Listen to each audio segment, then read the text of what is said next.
Okay, we have music. All right, so welcome to another segment of the Women's Corner, and I'm about to start off with my selection of protest music, and then we will go to our normal run of the show. This is one of my favorite artists, and this is a song that I think is timely.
Good morning, good morning. Welcome, welcome, welcome to our third or fourth edition. This is our fourth of the Women's Corner. I am Regina Hunter, and I am joined by my co-hosts, Miss Laura Sigmund and Miss Diane Dupree. Good morning, ladies. Good morning. How is everybody? Everyone's well. Live on this side of Earth. You know, we have a hot show this week. We're going to talk about Juneteenth. I have a pet peeve about that.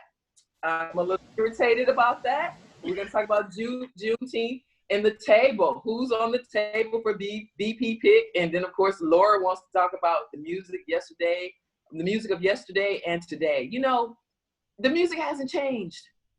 It's the same song, over and over the same song. But before we get into that, let's talk about our current events. What's going on this week in the news? A big topic was Juneteenth. And it's bittersweet for me. You know, no one really even knew what Juneteenth was probably prior to this year. A few people. Even some African Americans didn't really know what Juneteenth was. So I was commissioned with defining or explaining what Juneteenth is. Very true. And it's a little bittersweet for me because the holiday was totally ignored. It's not even technically a holiday yet. It hasn't been deemed a holiday. But in a nutshell, I would say it's the African American 4th of July. And the name was acquired in 1863, I believe. Abraham Lincoln, he signed the Emancipation Proclamation, which deemed the enslaved people in this country free. That was in 1863. The holiday came about in 1865 because Southern enslavers would not release the enslaved people. And back then you didn't have like the internet or computers or the news. So they didn't know that they had been freed. So it was another 2 years before they were free. And there was no official date given. So they just said Juneteenth.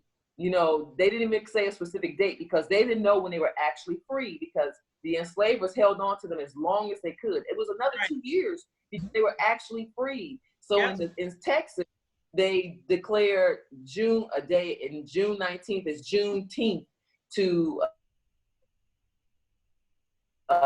declare their freedom. You know, I understand they had to go to war, but the lack of humanity even after going to war, you know, and it was declared by the President of the United States that these people were entitled to their freedom.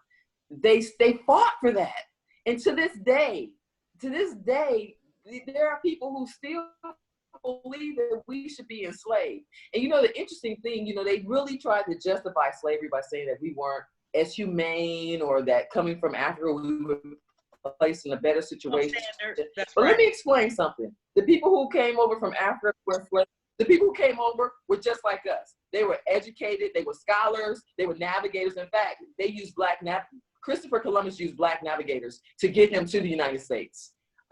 These were doctors, which they deemed witch doctors, you know, and they did all types of cruel things. And I think their humanity needs to be questioned. You know, it's like, how can you justify this behavior? And it continues throughout today. Barbarian. I'm watching TV. I was so irritated yesterday. I was so irritated because I'm watching the news and I'm watching commercials, and they're Happy Juneteenth Day, Happy Juneteenth Day. And the only reason why this is being acknowledged is because their comforts are in danger. They're afraid that we are going to hold an economic protest, and that their economy, the country, comforts are in danger. They're correct. Regina, has anybody white ever said to you, Happy Black History Month? Not that I can recall, but possibly. Yeah. Why would you say Happy Juneteenth? What exactly does that mean?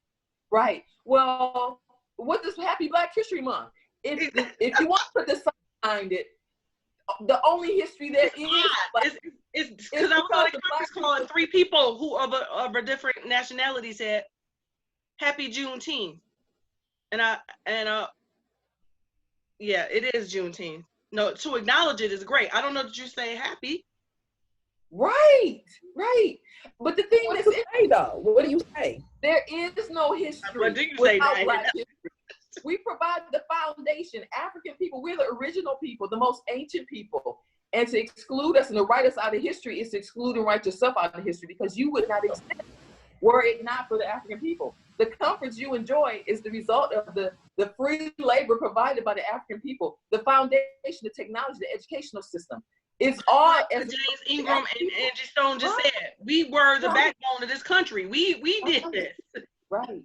And I'm just observing this, and I feel like it's a lack of sincerity there. This is only coming about because of the current unrest and because of the dissatisfaction and the protest. And they believe that the system that they, as they know it, is in danger. And it's really disturbing for me. And even like you had the NFL committee come out and say, Black Lives Matter. In 2016, 100,000 plus people enacted an online petition to designate Black Lives Matter as a terrorist group. Now, on all the stations, Black Lives Matter. We're not saying we're better than. We're not even saying we're equal to. We're just saying we matter. We matter. Oh, we're equal. And that's we are equal. We totally are. So maybe we need to change the word and say Black Lives Equal. We just matter.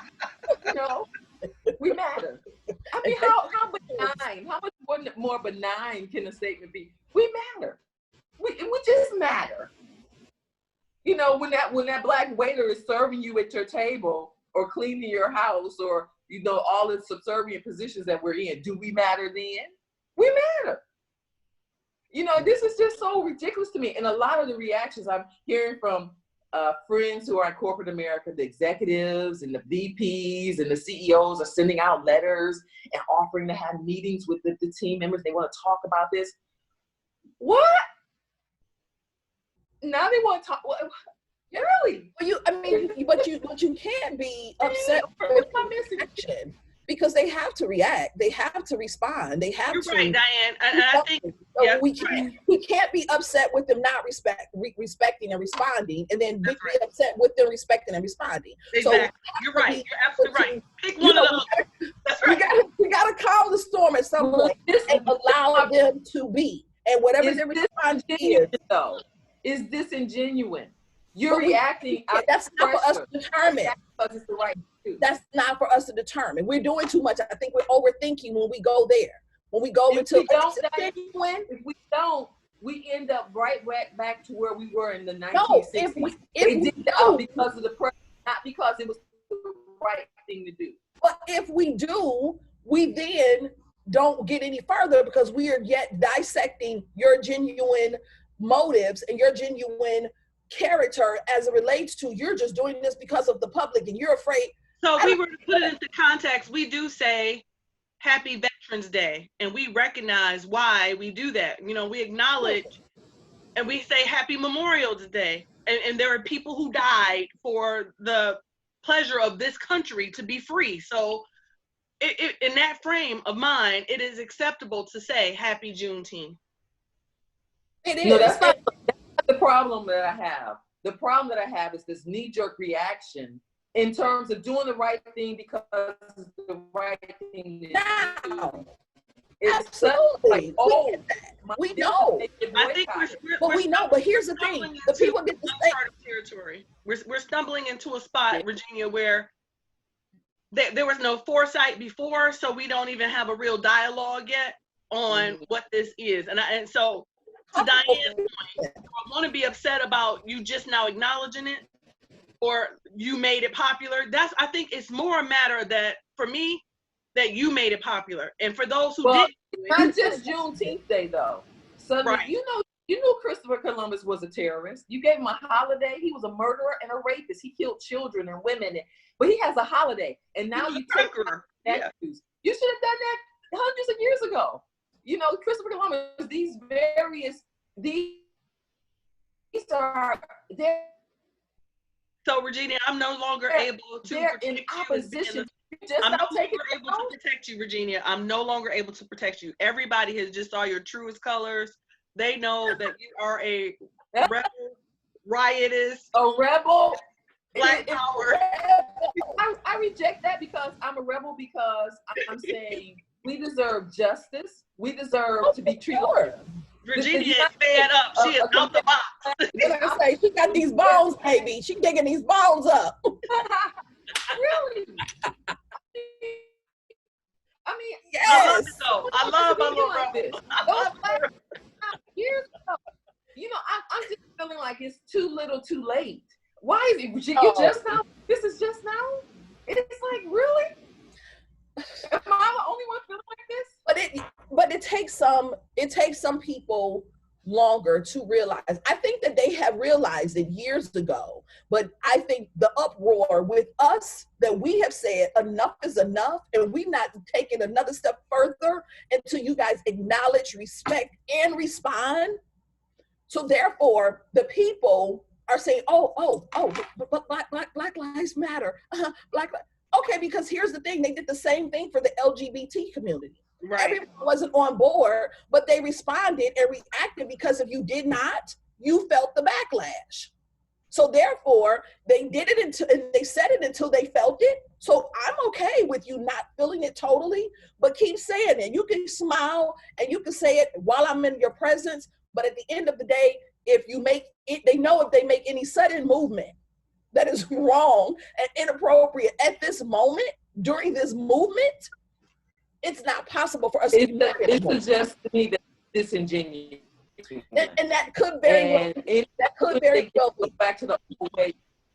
But we can't. Any opportunity that they get to go back to the way that it was, they're going to take it. So if it's disingenuous, but we're not gonna let them. It won't last. We won't let them go back to where it was. So, Regina, I think, Regina, you just struck to the heart of the matter. You just struck to the heart of the matter.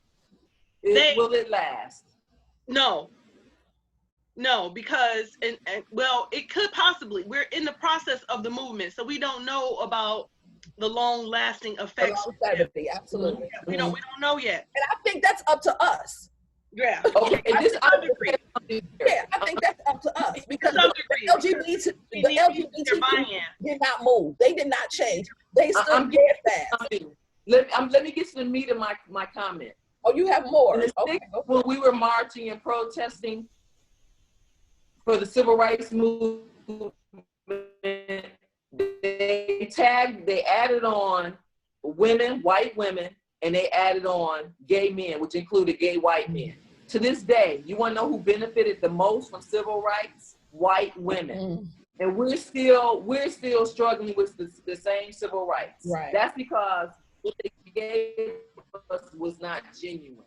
They just threw us some crumbs, and here we are 50 years later in the exact same situation. We'll be right back in the exact same situation if we don't realize they're not doing this because they care about us. Because if they had cared when Colin Kaepernick was taking the knee, now suddenly the NFL commissioner comes out, Black Lives Matter. Well, what happened in the past 2-3 years? Your heart is still the same. What happened? What do you realize now that you didn't realize before? And I think that should be evaluated. This is not being done because we genuinely want to give us a change. And if we don't really evaluate this and think about this for what it really is, they're just feeling the pressure. And if we don't address it with that in mind, we'll find ourselves 50 years from now, you have the LGBT community, white women, and other people who consider themselves oppressed in this country, tagging along on the bills, whatever laws get changed, and we'll be in the background again. That's my little point. Well, not with you at the forefront. I'm not at the forefront.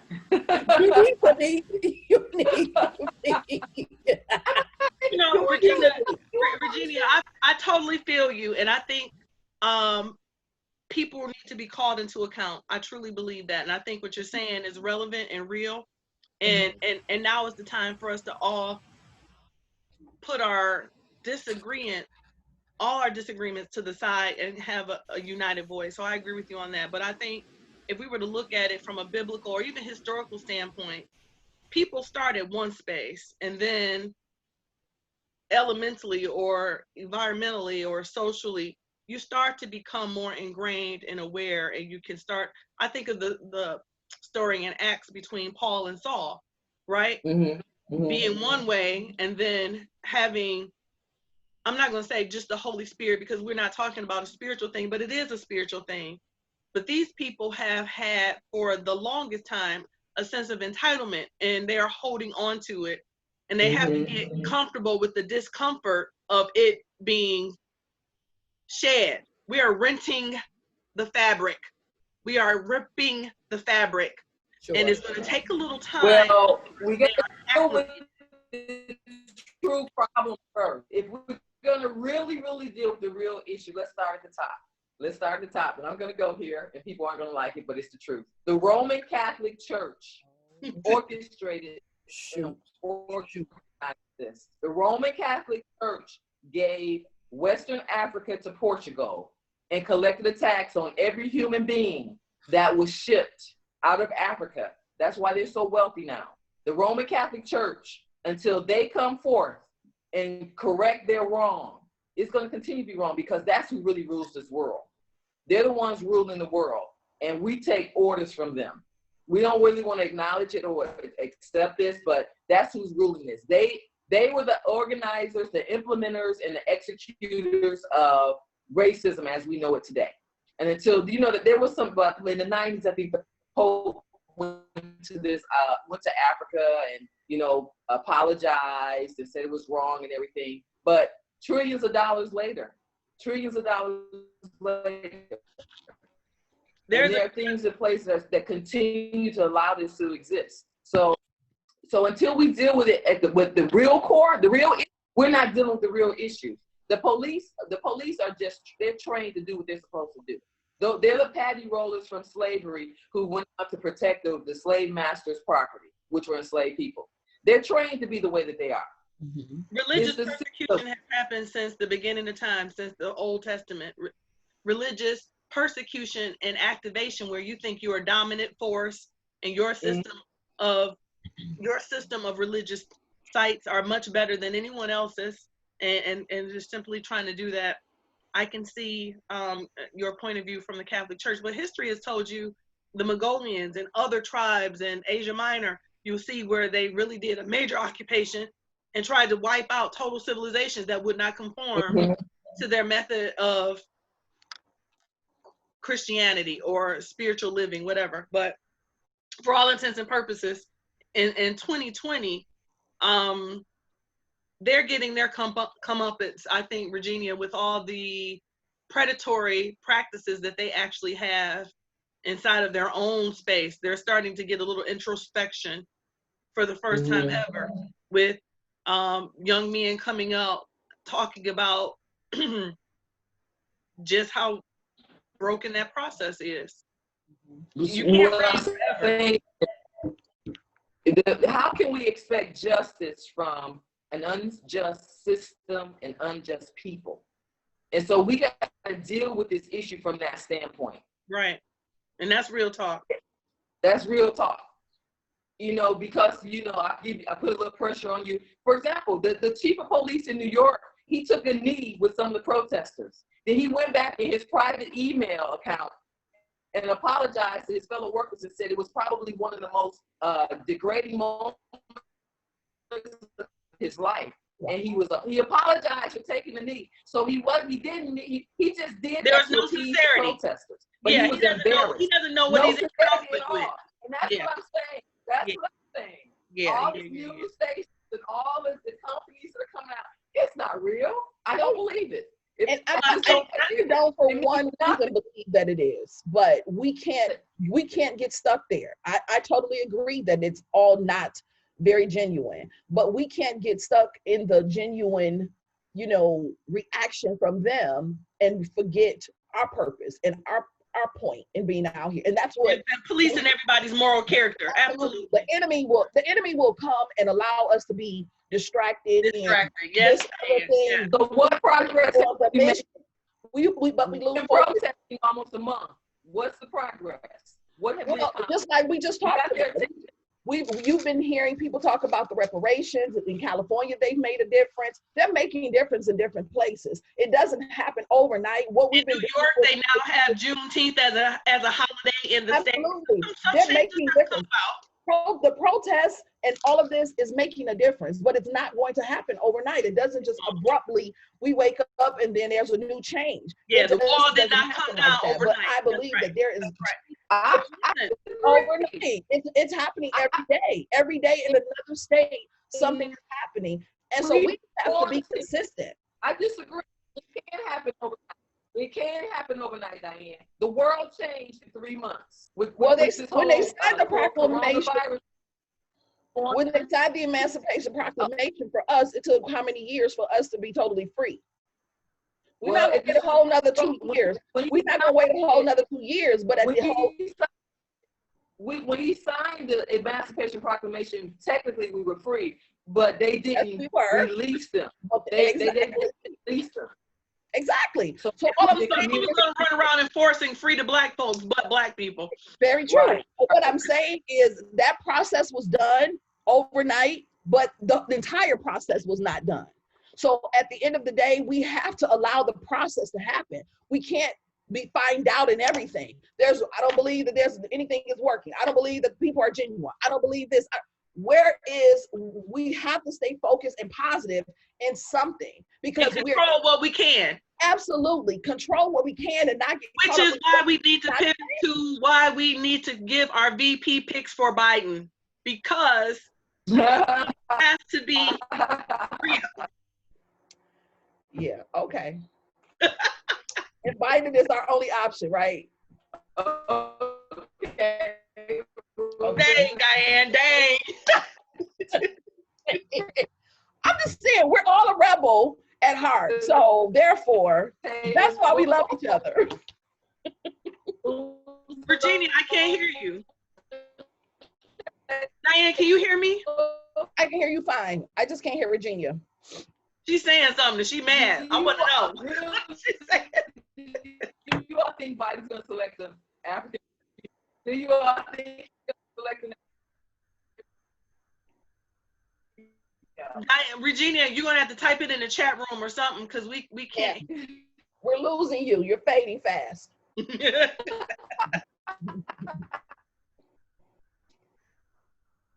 Jesus said that rebel at 8:30 in the morning. Ready, baby. Ready. Is that real? Is that real? Still going off. Girl, if anybody was listening, they'd hang up already. Oh, can you hear me? Virginia. Can you hear me now? A little bit, but not too much. Diane, what happened? Oh no. Diane is taking, she's taking The man a muted me. break. They didn't like what I was saying. All right, Okay. so Can you hear me now? let's come up with our list of VP possible picks. Come on. Can you all hear me now? I can. Yep. That's better. Yeah. Diane, can you hear me? Yep. We can hear you. Okay. Well, I asked you a question. Do you really think he's going to select an African American female for VP? I think there's a lot of pressure for him to select African American, and I think he's probably weighing the cost of doing such a thing and who exactly will fit the bill. Mm-hmm. I'm not really certain that when you see, to me, it's greater than just this moment in time. I need that whoever you stick in that spot, it's got to be an equalizer. It's got to be somebody who's going to bring more people from the other camp to this camp. So I think even if he were to select an African-American person, that person beyond color has to be a change maker. Because right now, the party of Biden are the protesters. The party of Biden are all these people who want to defund the police. The party of Biden, that's what's in the propaganda news right now. So we need, for the campaign to do what we think it should do, we need somebody who can bring a little bit more balance. And Biden is already a middle of the road candidate to begin with.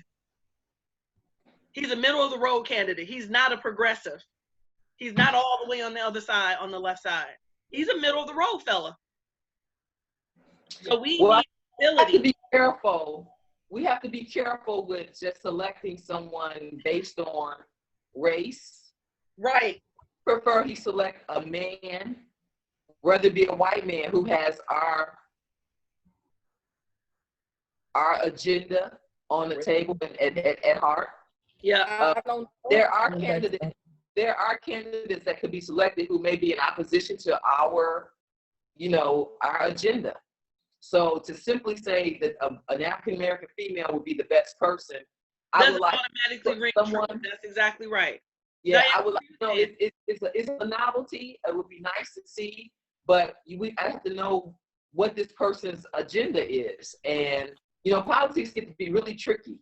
And I would love to see an African American female in that role, and I know a couple candidates that I've observed over the years who I like, and then some I've observed who I question.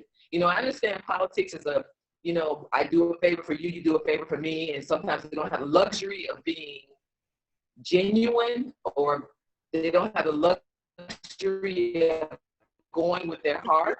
So it gets to be really tricky, but everybody's for sale. Of course. I know of African American candidates who she mad, baby. She don't have the card at all. So so who are the possible VP picks, and then why? Do you mean our picks? I've been watching Val Demings, but you made a real good point about needing to keep her in the House of Representatives, the U.S. House of Representatives. But Val Demings, she has the, she was ex-chief of police in that area to maybe address some of the issues or rewrite some of the laws around the policing in this country. Right. She has that expertise. So, and I like her. She comes across as genuine but strong. And not for sale. And not for sale. That's the impression I get. But I don't know her personally, so I can only go by what I've observed on television. Well, I watched the entire impeachment hearings. I watched the Mueller report. I stay extremely tuned into politics. It's something that I love a lot. So I've become very familiar and abreast with who some of these people are, at least what I see from their legislating space. I don't know them in private rooms and on golf courses, but I know what I see, what they present to the American public. But my major contention with anybody who will leave a seat that is a Democratic seat that will be grabbed by a Republican spot, that is, you cannot sabotage the party. Don't sabotage the party by leaving a contentious spot to begin with. You got to hold the line. Hold the line. Well, that would be the case with pretty much everybody except maybe Susan Rice. Well, because, you know, where we have Keisha Bottoms in Atlanta. I think that she needs to stay in that role. She has to. And then the mayor of Washington D.C. What's her name? Is it Browser? I know you're talking about. Yeah, you know, she's in a really powerful role, and I think she needs to stay there. She needs to stay there. She's trying to create the district. She wants the district to have its own statehood. My pick for the VP spot is going to be a very controversial pick, and a lot of people are going to be like, "What the heck is she talking about?" Oh no, Condoleezza Rice. Oh, Condoleezza Rice. No, actually, no. Colin Powell. Condoleezza Rice. You know what? Tammy Duckworth. I like Condoleezza Rice. Tammy Baldwin. Rice is a good Republican Rice. She's a good one. She's Republican. She's a Republican. So she had to change party lines. Yes. But I actually like Condoleezza Rice. I like Condoleezza Rice. Yeah. Former Secretary of State. You know, a lot of times we allow these titles to get in our way, but legislatively, I agree She's with the one that'll change the ticket because they loved her in George's administration. She could change the ticket. Colin Powell could change the ticket. Very true. Very true. Colin Powell is a good one. Who? Colin Powell. I like Colin Powell. I like him. He's a good one. See, Colin Powell to represents somebody that's doing the right thing. Integrity.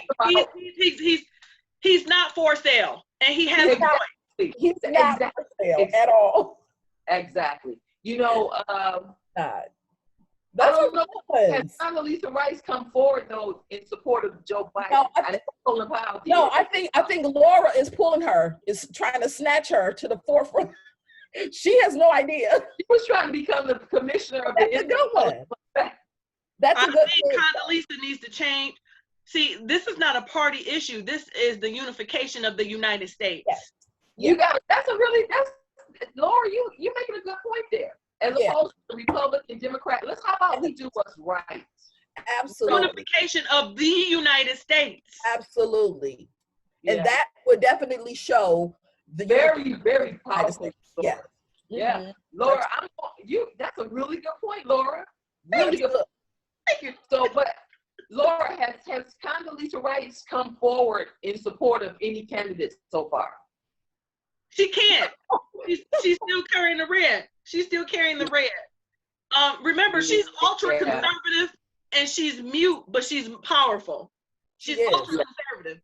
She does things behind the scenes. She's not a vocal activist. But you know, Laura, you know what one of my nephews said to me before? If you look at the things, a lot of the issues that the Republicans suppose, I stand for family values. I believe in working hard. We're really probably more Republican than we are Democrat. Listen, Virginia, I took a test and it said I was. I took the test and it said that I was a Republican. Yeah, but when did being Republican become when you support some of these very these extremist groups, what does that mean being Republican? You know, if the truth is, people don't realize this, Martin Luther King was a Republican. The Republican Party was in opposition to slavery. And then somehow it shifted into, did you all know that? Absolutely. Yeah. So it happened during the same time, the mass migration into manufactured industries. That's when the power dynamic shifted, because it was then you needed numbers in order for United Workers to actually have a real platform. And that's when the Democratic Party swung. It swung different. We joined and aligned because we needed to be part of the hood, the brotherhood. Yeah. But the reason that I chose Condoleezza Rice is not only because I think she would swing moderates and conservatives alike behind Biden, but I also think that it would open up a dialogue where right now, I'll tell you who they believe is going to be the vote changer: white women. White women. Well, they were the vote changer for Obama, right? But this time it's going to be too important. We cannot. So Regina, you know, when I took that test and it said to me that I was I was overly conservative, so I look more red.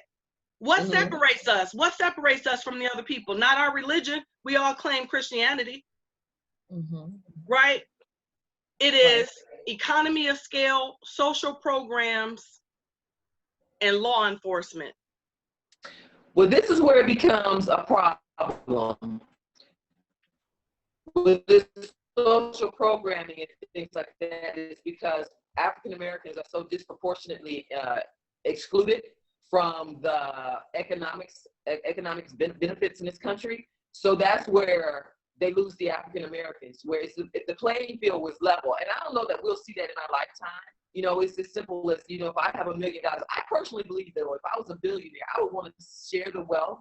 I just don't need that much money. Right. I can't take it to the grave. I would try to do good with it and, you know, elevate and educate as many people around me as I possibly could. Those who don't have that mindset, I don't understand that mindset. How much do you need? How much power? You know, the idea of managing myself is a lot of work. So the idea of wanting to control masses and control other people, there's some insanity in there.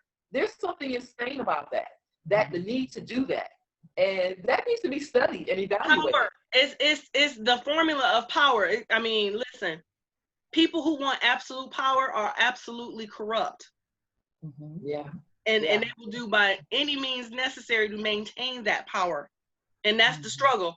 So if we look at, are we all in agreement that Condoleezza Rice who do we send this information to, that Condoleezza is our girl? Because see, Virginia, if it is the economy of scale around social programs and social inequities and all the rest of it, and then law enforcement, I think we could get Condoleezza to sit down and have a conversation and eloquently address what needs to be addressed. I think she could be that one. She would definitely be a unifier. I think she could potentially be a unifier. Because the first thing she would say I think she would say, no, I don't think so. That doesn't make any sense. What's the process? And what I think she could be the one who could really make some difference. And I don't know, because I haven't studied it in history, if any person other than Joe Lieberman, who was a Democrat who became an independent, same thing for actually Bernie. Bernie was a Democrat who became an independent. Well, 45 was a Democrat, became a Republican. Well, he was never in our political arena, so it didn't matter. He did what he thought he could buy. Somebody told him, switch parties so you can get over here, and they will run like cattle off of a cliff, following you no matter what. And it worked. And it's true. So Condoleezza, so we're gonna send a note to Biden's campaign, and the Women's Corner has voted, and we believe Condoleezza is Condoleezza Rice. Well, you didn't even consider, you know, Stacey Abrams. You didn't. What about? I actually didn't, because for me, now here's the time for me to be a rebel. I think the party has a lot of momentum and there's a lot of movement, and Nancy is doing what she's supposed to do. If you don't want people to want to fight you further and you want to unify the country, you cannot put Stacey in that space. Right. You got a point. You have a really good point. Yeah. I think there's a spot for Stacey in the cabinet, but not on the VP side. Yeah, that is brilliant. Actually, that would be a brilliant. We want to win. We need to play to win. That would be brilliant. Yeah. We want to win the freaking war. Yeah.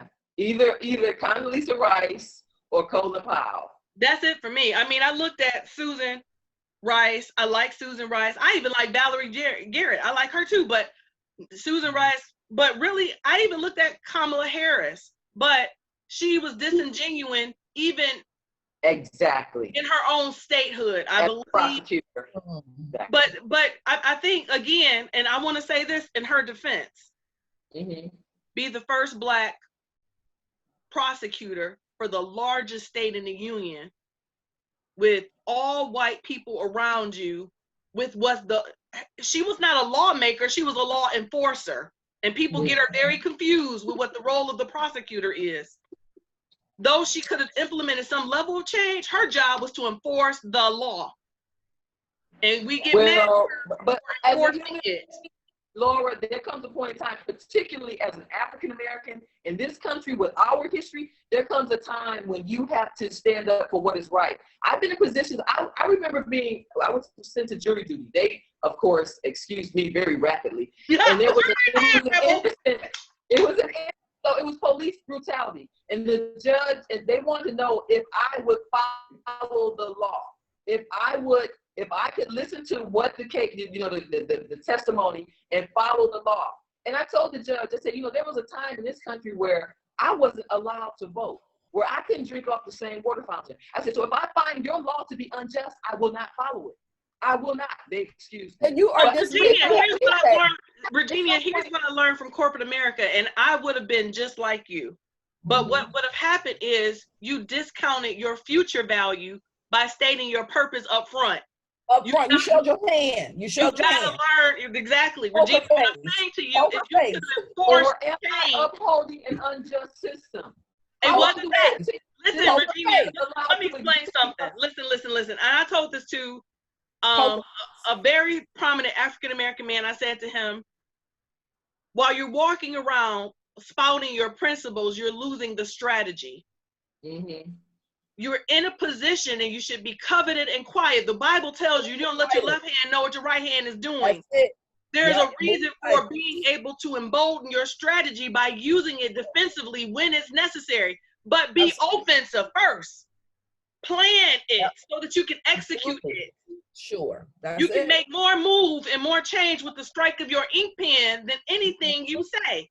Because they would have let you in on the inside, on the inside. You would have been able to sway the vote of other people.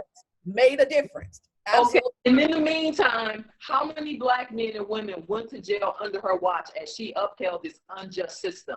You tell that. We don't know, but other changes, Virginia, we do not know if she was instrumental in reforming anybody's mindset, making any new hires, making simple small changes. We don't know what she negotiated. We have no clue. We don't know that. And I can tell you, as a person who's been at the top of my own food chain in corporate America, I look like one thing because I fired Black people, but I hired a whole lot more. I made the change that was necessary, that I was empowered to do.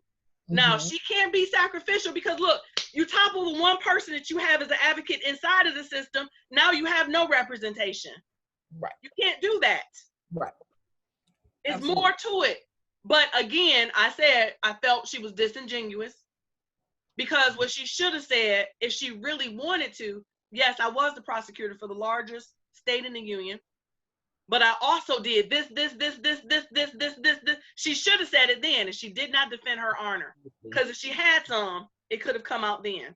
Absolutely. Kamala, I'm not saying that you're a worthless person. What I'm saying, she's worthless. I absolutely am not saying she's worthless. However, she could have done more. Virginia wanted more. She wanted you to uphold the law and to sway their mind. But you have people who say the same thing about President Obama. He should have done more. But I'm a lot more sensitive to his position. Me too, Virginia. Me too, because he was the first black man, and too much change at once would cause a military uprising. Exactly. Because of militia. That's right, girl. Exactly. And he and his children and his wife would be dead, and that's all I got to say. Yeah, I agree. So I totally understand and respect what you're saying, Laura, but I think at some point we have to start to stand up for what's wrong. We have to do what, not only say what the jihadists are doing, but you have to figure out when to be sacrificed. And when to speak up and when to be silent. And there's a fine line, Regina. If you are inside of the camp by yourself, slaying one soldier. And Laura, I have been in corporate America. I know. In an all-white university and all-white corporate America. So I understand what you're saying, but we'll have to talk about that, because I went to a Christian university for my undergrad, and I'll tell you, we talking about all white. I was in Jackson, Michigan, at Spring Arbor University, which is a Lutheran college. You want to talk about all white and process and how they train? We can talk about it, but yeah. I promise you what we learned. But we only have 13 minutes. I want to talk about. Whoa. Okay. The music of yesterday and today. You know what? You and I talked about KRS-One, and I didn't add them to my list because we haven't allowed. Somebody just sent me a message that said that Obama wasn't the first black president. Right, Clinton was. No, that's a joke. Clinton wasn't either. Actually, Hancock, was it Hancock? The first president. This was before the union was formed. Hanson, yeah. Mm-hmm. That's another conversation too, because what people don't realize is that there was an organized system in place long before Christopher Columbus showed up over here, and there were people. They don't talk about the Moors. That's another subject, another topic. People who basically educated in school, the Europeans who came there. Yep. There's a lot. But let's make that topic next week. We need to talk about it. There's so much to talk about. You see, I wanted to insert that, but it's just, we can barely get words in. So I just sent that message to you ladies. So we can discuss that next week. Behave yourself. Okay, so Condoleezza Rice from DP. Yes, or Colin Powell. Yesterday and today. And by the way, Condoleezza goes by Condi. Condi. Okay. So that's for us because we're cousins. Okay, we're cousins. Reach out to her. Invite her to the. I'm already on Instagram sending her a message right now. Be there. Yes. So I look at that. She's so crazy. I love it.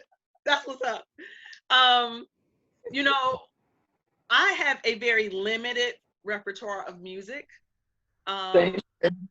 Extremely limited. I could not tell you a current or modern artist to save my life. Well, I know more of the current ones. I think I know more of the current ones now than years ago, because it was all church only. So there was so Diane, I had church and I had what my mother and father listened to. So it was church and what mom and daddy listened to. I did broaden my horizon to be Maxwell and Anthony Hamilton, and then my three girls, Lauryn Hill, Jill Scott, Erykah Badu. That was pretty much my world. And then I had this understanding a little bit of Brandy, but not really. I was really stuck in my own lane. Yeah. And I had a rebel period, like what Regina kind of like pierced a little bit. Regina, you talked about KRS-One. Oh yeah. That touched your soul, huh? It did, but it also took me back to NWA. But it also took me back to Public Enemy.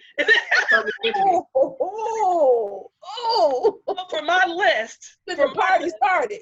man, when we talk about protest music, Mm-hmm. I have to say Public Enemy from 1988. Mm. Fight the Power.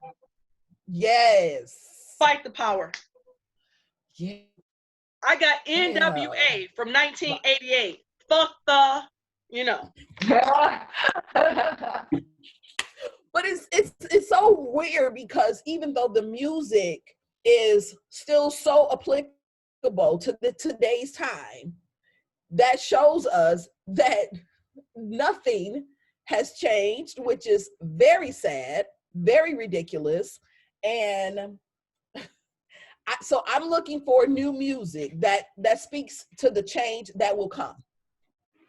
So this time next started. I really drive without the radio on, and I don't listen to a lot of music unless I choose to because I'm really guarded. One of the things I have to be really careful with, and a lot of people don't really understand this or know it, but in a lot of songs they have what they call is the hook, and it's repetitive and it's stated over and over. And I personally believe you have to be careful because the hook in the music can be hypnotic. Yeah. And those things become, once you repeat them over and over, they become like an affirmation. That's right. And it can be used because music is a spiritual thing. You need to understand. You open your spirit up. But absolutely, for sure. I'm going to get through my entire list of songs. How many? Okay. I believe that the conversation was protest music then and now, and music that I think is still relevant is Billie Holiday's Strange Fruit. Oh. See, a lot of people don't know about that one. A lot of people don't know about that one. Marvin Gaye's What's Going On. I already told you about Fight the Power from Public Enemy and the people that we're trying to defund. War from 1970. Funkadelics, right? Actually, it's Edwin Starr. The group War, though. A Change is Gonna Come. Sam Cooke. Right? 1964. B.B. Winans did a rendition of America, My Country, 'Tis of Thee. If you look at the stanzas in the My Country, 'Tis of Thee, Americans who don't understand our value and our worth should slap themselves. Read the actual stanza, read the lines of My Country, 'Tis of Thee, and you will learn that we have a right to participate too. I started the segment this morning with My People by Angie Stone, but what we didn't get to was the bridge where they start to talk about Rutgers, and they start to talk about Maya Angelou, and they start to talk about Marcus Garvey. We never actually got that far, but My People is a great song. I think then, and even more so now. Norah Jones did a collaboration with Wycliffe called Any Other Day. I think that is so powerful and useful for right now. Any other day. Okay. Any other day. But how about our old fella that we always think, oh, say it loud, I'm Black and I'm proud. Right now. Right now. That's a Say it loud, I'm Black and I'm proud. Yeah. What about Michael Jackson? What about him? We the People by the Tribe Quest. Michael Jackson music. What music? What Michael Jackson song? They really don't. Nobody really cares about us. Oh, okay. All right, that's a good one. That's a good one. Okay. What about Stevie Wonder's song? Ebony and Ivory. No. Well, you could say that one, but there was another song by Stevie Wonder that was very poignant. I have to think of it. Let me see. 1 second. What about Black, Brown, and Beige by Duke Ellington? Way back. Way back. He's, I don't know if I was here yet. None of us were. I mean, we weren't even here when Billie Holiday did Strange Fruit, girl. Like, I don't know what that is. What is we saying? And I think they influenced Arrested Development's everyday people. Yes, her movement influenced we weren't, this ain't brand new. Nina Simone was talking about this before, Oh, The dead Black poets was talking about this what's before. sad is that we continue to talk about it. And that's what And I'm we saying. continue Then to sing and about now, it. it's the same. And we continue to walk, post, move, protest, sing, and chant, and put all these things out there. And then again, And that we that shall goes back overcome to, too, right? And we we shall shall overcome. and that's the thing that goes back to the poem that I wrote as it relates to You Say Why. But the thing of it is that all the whys and all the why are you doing this and what's going on and how and why, and we don't understand. We continue to do these things, and to Regina's, point, I understand her frustration. Yeah, that she's been mad today, big mad. Okay, so somebody Black Rage. I wouldn't change her for no reason. I want her just the way she is. Stevie Wonder's song was Black Rage. Black So Rage. I took Lauryn Hill's version of Black Rage. I took it from Stevie. You got to look at Lauryn Hill's version of Black Rage. I almost played it. Honestly, I'm going to be honest with you all. If I was a white supremacist, I'd be looking at us like, you all are so dumb. We've been doing this for how many years? And they keep going for it. That's what I'm saying. That's what I was just saying. I was just saying the same exact thing. The slave and the slave masters are both cooperators in ignorance.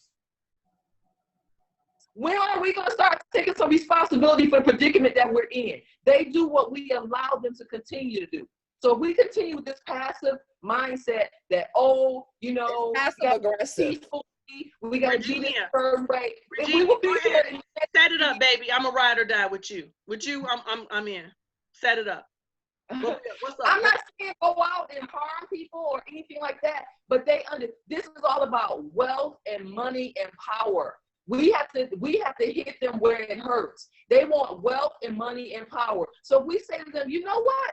Okay, lady Karen, Kroger at Karen, I don't even want to shop with you. I don't want to do business with you. If you're gonna disrespect and treat me this way, then you know what? I'm just gonna stay away from you. I don't want to live in your neighborhoods.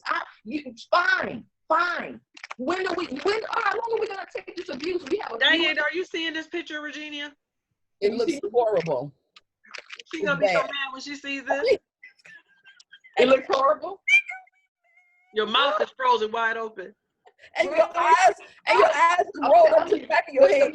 The man is for my video. They don't want me to say what I gotta say. It's the man. They're gonna be like, it's the man, because look, Diane, when they play the video back, they're gonna be like, this crazy.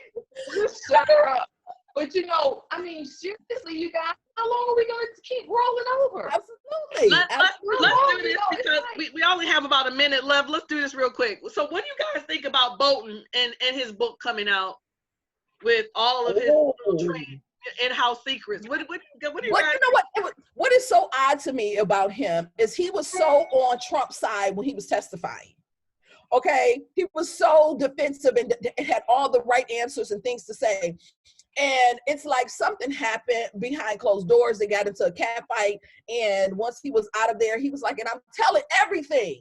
So my thing, it's amazing to me that they're trying to haunt him and stop him from releasing the book and releasing the secrets. But at the end of the day, that's the same thing. What's her name? The African-American, the Black girl that was in the White House. Kamala Harris. No, Amaruza. Rosa. Amaruza. Who are you talking about? Omarosa. I cannot Omarosa.